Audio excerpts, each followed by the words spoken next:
Olá, meus queridos, estamos de volta mais uma vez para estudar a Palavra de Deus no essencial da Bíblia. Você sabe que, apesar de nós termos aqui encontros virtuais, digamos assim, eu me sinto, de certa forma, com você aqui nessa sala.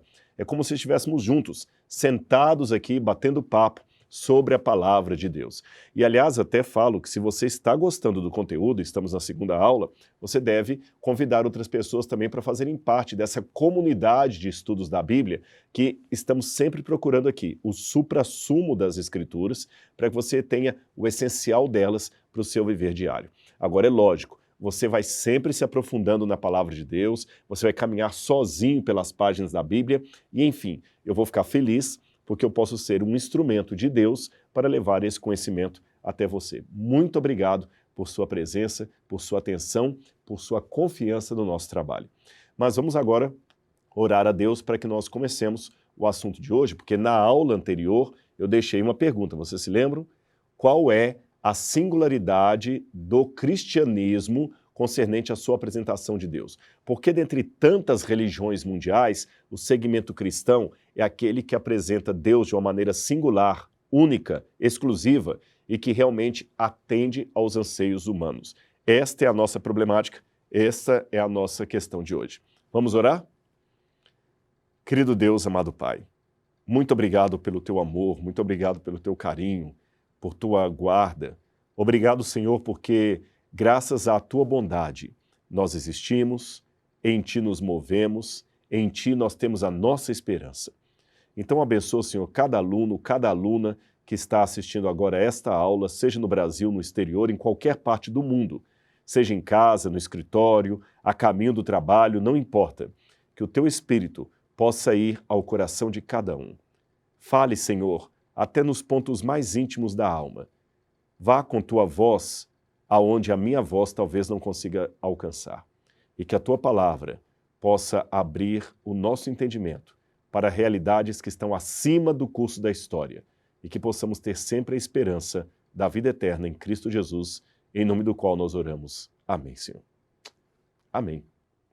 Como eu falei na aula anterior, eu sou cristão e admito isto e não escondo de ninguém. Ou seja, como cristão, eu acredito no Deus único e soberano de toda a história. Agora, eu sei que para muitas pessoas, esta crença cristã hoje é considerada como sendo algo insano, mediano ou até imediato demais. Aliás, especialmente nessa época de cientificismo que tomou conta da nossa geração, muitas vezes as pessoas pensam que o crente é um crédulo, mas estas não são palavras que são sinônimas no quesito da fé. Eu não vou aqui usar de credenciais acadêmicas para dar carteirada em você, mas eu posso dizer duas coisas. Eu me sinto uma pessoa racional. E o que Deus fez em minha vida é algo extraordinário. Este é o maior argumento que eu tenho à luz das Escrituras. Aliás, a sede de transcendência de Deus, como eu mencionei na aula anterior, é algo que é admitido até por autores ateus. Eu mencionei Sigmund Freud. E eu fiz menção também de uma passagem do Salmo 42, que eu acho que vale a pena nós lermos de novo, porque com ela eu posso iniciar a nossa conversa de hoje. Salmo 42, versículo 2, diz assim: A minha alma tem sede de Deus, do Deus vivo. Quando poderei entrar para apresentar-me a Deus? E um pouco antes disso, o próprio salmista dizia: Como a corça anseia por águas correntes, a minha alma anseia por ti, ó Deus. E para quem conhece a realidade do deserto do Oriente Médio, como eu, isso aqui faz todo sentido. A corça é um animal do deserto e ela fica sempre à procura de água. Então, assim, a sede do deserto, sabe o que é você estar ali numa temperatura acima de 40 graus e você procura uma água, assim, de correnteza? Você busca aquilo, os animais buscam instintivamente por essa água. Então, o que o salmista está falando é que a busca de Deus, a sede de Deus é algo instintivo. Assim como aqueles animais ali do deserto procurando a água, nós também procuramos a Deus. Muitas vezes nem nos damos conta disso, mas estamos em busca do sagrado, do transcendente, de algo que dê sentido à nossa vida. Agora, o que eu vou apresentar na aula de hoje é uma argumentação essencial para crer naquilo que eu creio, ou seja, no Deus único do cristianismo e por que essa característica de Deus seria aquela que realmente preenche o vazio existencial humano. Por que que o cristianismo é singular em sua mensagem de Deus com relação a qualquer outra proposta religiosa ao redor do mundo? Então, para começar a responder isso, eu vou buscar apoio na psicanálise. Você sabe que a terceira escola de psicanálise de Viena foi fundada por Viktor Frankl, um sobrevivente do campo de concentração nazista. Ele passou por 2 campos de concentração.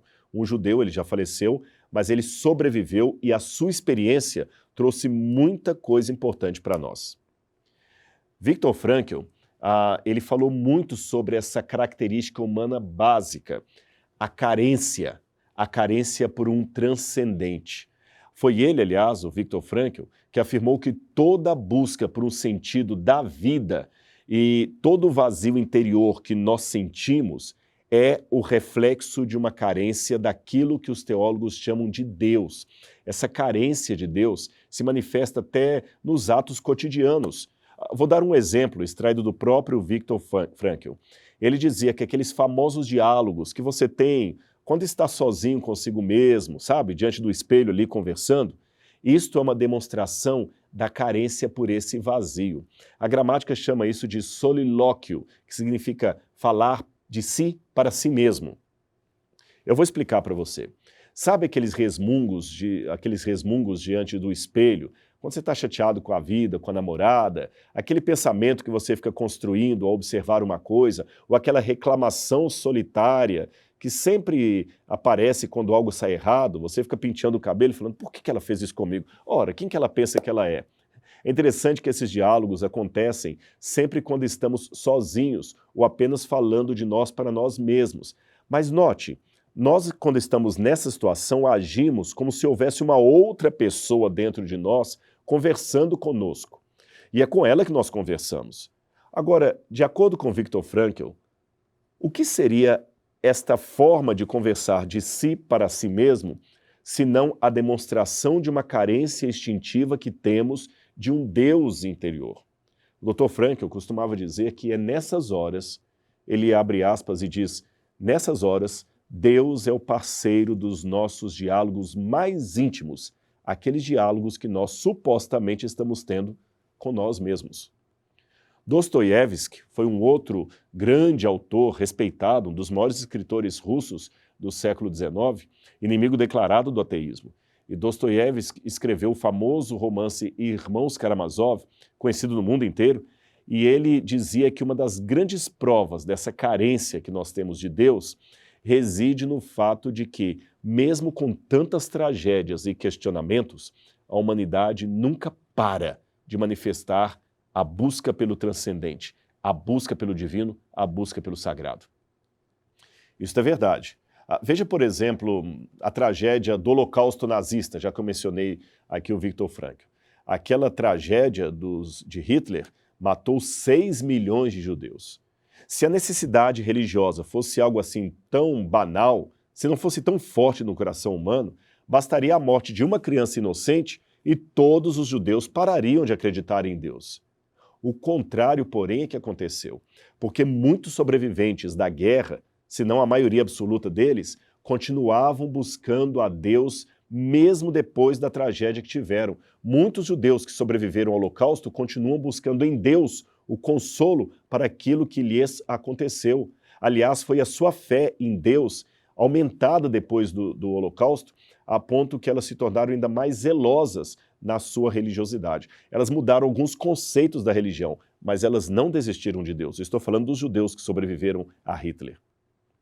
Até mesmo Albert Einstein, que eu nem posso chamar de religioso, ele também admitia que há uma busca universal pelo sentido da vida. E olha o que o próprio Einstein falou. Ele dizia assim, ele escreveu isso, encontrar a resposta para esta busca universal significa essencialmente ser religioso. Para a maioria dos teólogos, ou seja, aqueles estudiosos das coisas de Deus, essa sede de realização eterna, de felicidade eterna, também é uma expressão da nossa carência de Deus, do transcendente. É como se o nosso coração estivesse constantemente buscando relacionamento com um ser que dure para sempre, sem jamais sofrer um final abrupto. A nossa fuga da morte, por exemplo. Isso também lembra o desejo de viver que é compatível com a esperança de vida eterna. Aliás, uma vida eterna que é descrita na Bíblia Sagrada. Aldous Huxley afirmou certa vez que há um vazio com forma de Deus no coração das pessoas. Esta mesma frase também, com outras palavras, foi citada por Santo Agostinho e por outros autores ao longo da história da humanidade. Ou seja, a tragédia humana consiste justamente no fato de negar esse vazio ou, segunda opção, tentar preencher esse vazio com outra coisa senão o próprio Deus. Nós temos um vazio eterno, somente alguém com, se é que eu posso dizer assim, uma forma eterna, poderia preencher esse vazio. Agora, o curioso é que há muita gente por aí que tenta vencer ou preencher a sua carência existencial com coisas que, embora sejam boas, agradáveis, jamais deveriam ocupar o lugar de algo que é transcendente, que está acima da matéria, algo que seja infinito. Mas elas insistem. Tem pessoas que querem preencher esse vazio existencial com sexo, dinheiro, fama, coisas materiais e tudo que as pessoas mais sonham. Agora, você já percebeu que muitos deles, mesmo fazendo assim, não têm paz? Parecem até que dão voz àquela frase de Schopenhauer que dizia que a vida é a constante oscilação entre a ânsia de ter e o tédio de possuir.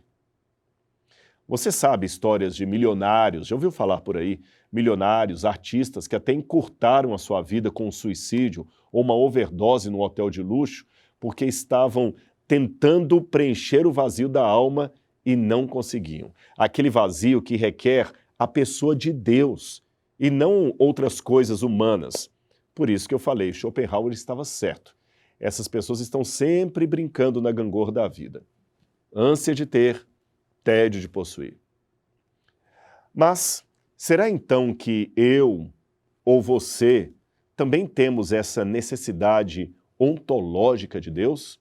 A resposta é sim, nós temos uma carência de Deus, todos nós indistintamente.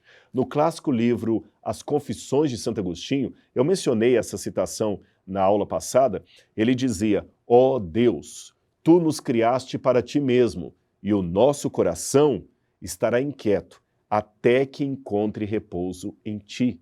Santo Agostinho tinha razão no que ele escreveu.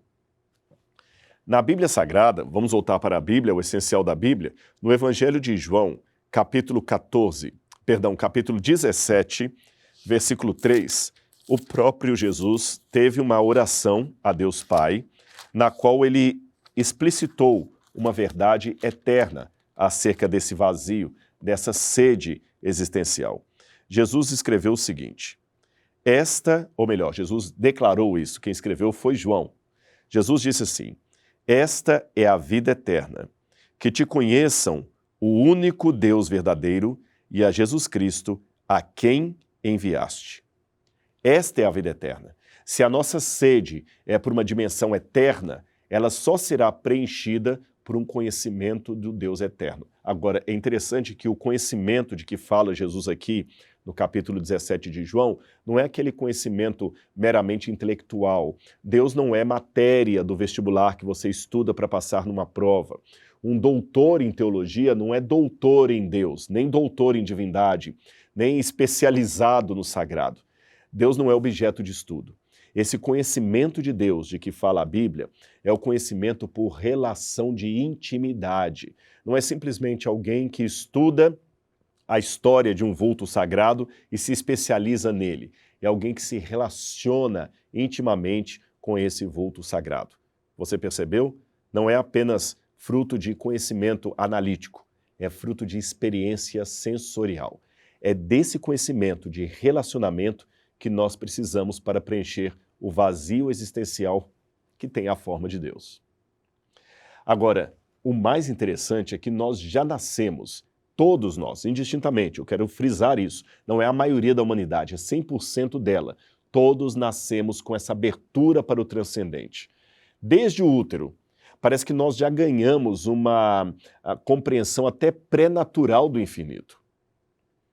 Falando desse estágio antropológico para as escavações arqueológicas, eu posso dizer que há muitos e muitos vestígios antigos que mostram como a humanidade, desde os tempos remotos, já vem buscando esse sentimento sagrado. Aliás, eu poderia até dizer que a busca pelo sentido da vida e o reconhecimento da sede de eternidade não é algo próprio de uma cultura, de um povo ou apenas de uma época. Não. Toda a história da humanidade, em todos os momentos que puderam ser investigados, o ser humano sempre está em busca do transcendente. Os seres humanos sempre procuram pelo sentido da vida e pela sede de eternidade. Por exemplo, na antiguidade, os gnósticos, um grupo que procurava, através do conhecimento, obter a salvação, esses gnósticos sempre ponderavam sobre 3 perguntas fundamentais. Aquelas que vocês já ouviram falar por aí. Quem somos, de onde viemos e para onde vamos? No entanto, mesmo na época atual, as pessoas ainda estão intrigadas com essas mesmas questões básicas que foram feitas há mais de 2000 anos. O curioso é que, apesar de vivermos em um cotidiano cheio de desafios, buscando um espaço na sociedade, a luta pela sobrevivência, satisfação pessoal com aquele happy hour depois do momento ali do expediente, ainda assim, há momentos em nossa vida que a gente para pensar na realidade de tudo.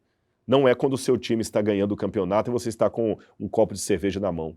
É quando acontece uma tragédia na sua vida, quando você recebe uma notícia de morte, quando você percebe que alguém que você ama está com câncer. Nesse momento, você para pensar. Isso aqui é sério, porque muitas vezes nós pensamos que é no momento de alegria que eu vou refletir sobre a vida. Repito, não é. O seu time ganhou o campeonato, você não vai parar para pensar no significado de nada. Agora, recebe uma notícia que a sua filhinha de 12 anos está com leucemia. Nessa hora você começa a pensar muitas coisas sobre qual o sentido da vida. Vale a pena tudo isso? Eu quero ler uma passagem para vocês que ilustra isso. Vamos ao livro de Eclesiastes.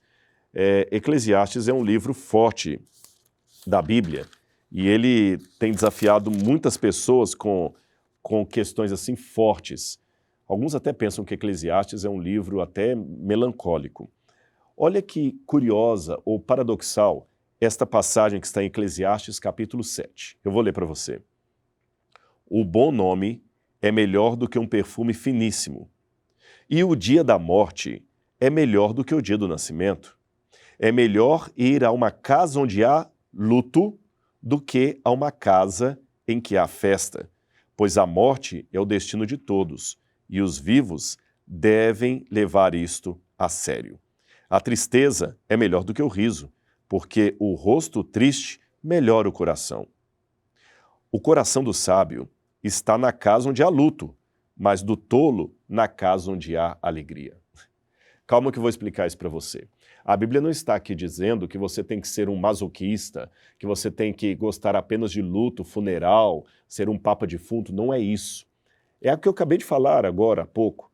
Você dificilmente vai parar para pensar na realidade da vida, no propósito da vida, quando o seu time ganha o campeonato e você está com um copo de cerveja, se você beber bebida alcoólica, comemorando ali com os amigos, gritando gol. Agora, quando você recebe uma notícia de morte, de leucemia, de grande problema, você para pensar. Sabe? Quando você vê alguém que você ama sendo tirado de você pela morte, ali no velório, você para pensar na vida, no significado, nas amizades. Deus, às vezes, embora Deus não seja um sádico, às vezes ele tem que permitir a dor para fazer com que nós voltemos um pouquinho a nossa mente do efêmero para algumas questões filosóficas, existenciais, para que nós reconheçamos a nossa sede pelo transcendente. A nossa busca por algo divino pode ser observada em vários aspectos da vida cotidiana. Um exemplo é a nossa ideia de eternidade. Eu pergunto, como ninguém viveu eternamente, de onde vem essa noção de algo infinito que está em nossa mente? Mesmo que ninguém tenha vivido a eternidade, aliás, nem mesmo a teoria da relatividade de Einstein comprova empiricamente o infinito, ainda assim, parece que tem algo dentro de nós, independente da nossa cultura, que aponta para a certeza de que existe uma infinidade temporal. E pior, ou melhor ainda, algo sempre nos impulsiona a buscar incessantemente essa vida eterna. Essa pergunta é intrigante. Quem colocou em nós essa ideia do infinito? Eu vou ler mais uma passagem para você que tem relação com isso. Eclesiastes capítulo 3, versículo 11. Diz assim, preste atenção. Ele, Deus, fez tudo apropriado a seu tempo. Também pôs no coração do homem o anseio pela eternidade. Anseio pela eternidade. Essa palavra eternidade é olam em hebraico.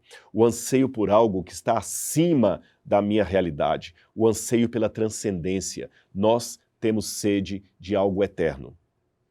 Agora, esse algo tem que ser corrigido. Não pode ser algo frio, porque o ser humano também carece de relacionamento. Então eu quero algo que seja eterno, mas relacional. Um ser eterno. E para ter a certeza que esse ser eterno vai preencher o meu vazio existencial, esse ser eterno não pode ser destruído nunca. Ele tem que viver para sempre. Ele não pode duelar com a sua vontade a ponto de amanhã desistir de mim e me jogar fora. Eu tenho que ter alguém que dure para sempre e possa garantir que eu vou ficar com ele para sempre. Eu não estou ainda entrando no mérito da questão se isso é uma realidade. Estou apenas lendo o formato desse vazio existencial que está no nosso coração. Em outras palavras, o que eu estou fazendo aqui é o seguinte: há muitas propostas de Deus. E já que nós reconhecemos em estudos passados que há um vazio com forma de Deus no nosso coração, então o que eu estou fazendo? Estou com a lupa antropológica olhando o contorno desse vazio e a partir do contorno, do formato desse vazio, das características que fazem parte dele, eu estou vendo as propostas de Deus para ver qual se encaixa. É como criança que está ali com os quadrados e os vários buracos, e ele tem um buraco em forma de triângulo e vários blocos, alguns em forma de quadrado, outro em forma de retângulo. Ele vai procurar qual é aquele bloco que se encaixa naquele vazio ali. É isso que eu estou fazendo, simplesmente assim. E estou vendo então que, antropologicamente falando, nós temos a carência de alguém transcendental, acima da minha realidade, que seja eterno e que não seja meramente algo, tem que ser alguém, alguém que me ame, porque eu quero relacionamento. Relacionamento com esse ser transcendental. Só que aí eu tenho um problema. Esse ser, para ser realmente grandioso e me dar a garantia, aquela garantia que o meu coração pede, ele tem que ser acima do cosmos. Ele não pode ser mais um objeto do cosmos, porque o próprio universo tem que ter um sentido e para isso tem que ter sido formado por esse alguém. Esse alguém, então, que está acima do cosmos, que é eterno, que é inteligente, que tem vontade, que é relacional, ele tem que ser relacionado a mim, eu tenho que estar em relação com ele. Mas aqui eu tenho um outro problema. Como é que eu, finito, preso no tempo e no espaço, pequeno, com 1,72 m de altura, vivendo apenas essa realidade, posso me relacionar intimamente com alguém que é eterno, transcendente, infinito? É impossível. A menos que esse Deus, ou esse ser eterno, infinito, de alguma maneira consiga, até de forma paradoxal, ser ao mesmo tempo infinito e pequeno, íntimo de mim. Porque se por um lado o meu ser, o meu vazio existencial, pede alguém que seja o extremo oposto em relação a mim, que seja infinito enquanto eu sou finito, que seja eterno enquanto eu sou temporal, alguém que possa garantir coisas que a minha temporalidade não permite, ao mesmo tempo que eu preciso de um ser assim, eu quero alguém que eu possa abraçar. Eu quero alguém que sinta minha falta, alguém que se apaixone por mim. Mas como eu posso abraçar alguém que tem dimensões infinitas? O que eu posso contar para alguém que já saiba tudo? Aonde eu posso ir com alguém que já está em todo lugar? Esse ser tem que ser ao mesmo tempo infinito e finito, eterno e temporal, distante e próximo, imanente e transcendente. Percebeu?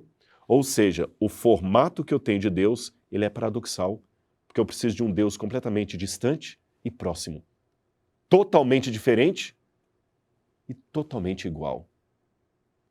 Todas as religiões do mundo podem apresentar as suas versões de Deus.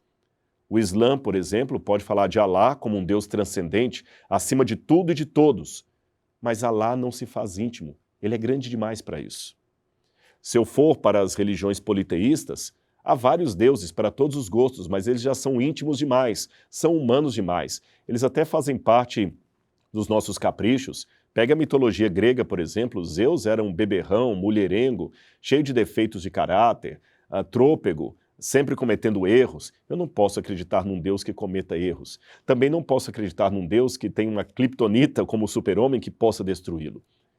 Eu preciso de um Deus transcendente. Algumas dessas religiões, como eu falei do Islã, apresentam um Deus transcendente, outras apresentam um Deus imanente demais. Porém, apenas o cristianismo pode apresentar um Deus que é, ao mesmo tempo, transcendente, eterno e humano e temporal. Você pergunta como? A resposta está aqui no Evangelho de João, capítulo 1, quando fala do verbo. E eu vou ler para você. João diz, João capítulo 1, no princípio era o verbo, ou a palavra. Aquele que é a palavra estava com Deus e era Deus. Ele estava no princípio com Deus. Olha a transcendência. Todas as coisas foram feitas por intermédio dele, e sem ele nada do que existe teria sido feito. Nele estava a vida, e esta era a luz dos homens. E quando você vai ao verso 14, diz, aquele que é a palavra tornou-se carne e viveu entre nós. Vimos a sua glória, glória como do unigênito, vindo do Pai, cheio de graça e de verdade. E o verso 18 ainda diz, ninguém jamais viu a Deus, mas o Deus unigênito, que está junto do Pai, o fez conhecido. Percebeu? Jesus é o lado visível de Deus. Jesus é o lado imanente de Deus. Lutero dizia que há duas facetas de Deus que se encontram na teologia. O Deus abscônditus e o Deus revelatus. Aquele Deus que está na luz inacessível, que nós não conseguimos compreender, e aquele Deus que se fez carne e se tornou um de nós. Jesus não perdeu a sua divindade, mas ele, de certa forma, se tornou Deus com um rosto. Há uma história que diz que uma mãe, uma vez, estava colocando uma filhinha no quarto para dormir, e quando ela saiu, escutou a menininha dizendo lá do berço, mamãe, mamãe, volta, fica comigo, está tão escuro. E a mãe falou assim, não, dorme, Deus está com você. E a menina disse, eu sei que Deus está aqui, mas eu quero alguém com o rosto. É isso que nós queremos, um Deus com o rosto, um Deus achegado a nós. E Jesus é esse Deus com o rosto, aquele que se fez carne e habitou no meio de nós. Nem Brahma, nem Vishnuna, nem Krishna, nem Alá, nem Zeus, nenhuma forma de divindade pode ser ao mesmo tempo transcendente e imanente. Aquele que preenche o vazio existencial com forma de Deus no coração humano é apenas aquele Deus que, coincidentemente, é pregado pelo cristianismo. E é esse Deus que é revelado na Bíblia Sagrada. E é dele que eu quero falar com você dia após dia nas lições que teremos aqui no Essencial da Bíblia. Então, mais do que um conhecimento teológico, eu quero que você conheça o Deus da teologia. Mais do que simplesmente conhecer a palavra de Deus, eu quero que você conheça também o Deus da palavra. Mais do que recitar o Salmo 23, o Salmo do Bom Pastor, que você possa conhecer o pastor do Salmo. Eu espero que você fique bem, que você medite bastante no que nós falamos aqui, porque nessa segunda aula o assunto está apenas esquentando. Eu ainda tenho muito mais para falar para você aqui no Essencial da Bíblia. Um livro revelado por Deus e que vai mudar a sua vida. Um grande abraço e até a nossa próxima aula. Tchau, tchau.